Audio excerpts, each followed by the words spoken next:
अखन अहाँ सब सुन रहल छी अमचन म्यूजिक की शानदार प्रस्तुति।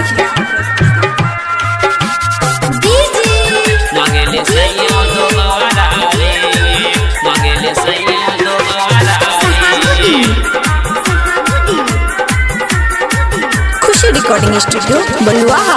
कैसे बताई का समझाई, कैसे बताई का समझाई, रहे न कब हुए कहरा, रोज मांगे ले सैया दोबारा रे सखी, मांगे ले सैया दोबारा रे।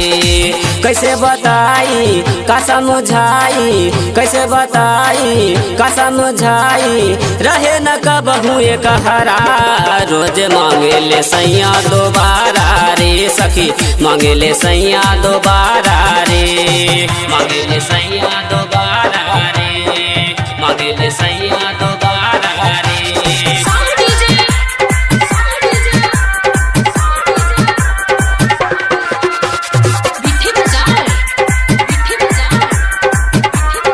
खुशी रिकॉर्डिंग स्टूडियो बलुआहा।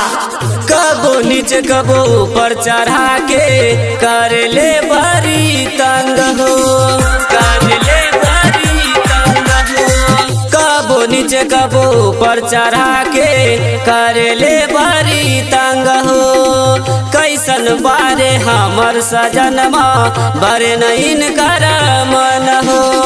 साथे सुताबे किल्ली लगाबे, साथे सुताबे किल्ली लगाबे, लब के पढ़ाबे ले पहरा, सैया मांगे ले सखी दोबारा रे, सैया मांगे ले सखी दोबारा रे, मांगे ले सखी दोबारा रे। खुशी रिकॉर्डिंग स्टूडियो बलुआहा। कहले खोला दहिया के कपड़ा, खूबे माजा मिली हो, खूबे माजा मिली हो। कहले खोला दहिया के कपड़ा, खूबे माजा मिली हो। बहुत दिन हम रहली उपासी, आज पलंग हिली हो। दिया बुताबे दे सुगराबे, दिया बुताबे दे सुगराबे, खोजे संतोष अपना हरा, रोया मांगे ले सखी दोबारा रे, सैया मांगे ले सखी दोबारा रे।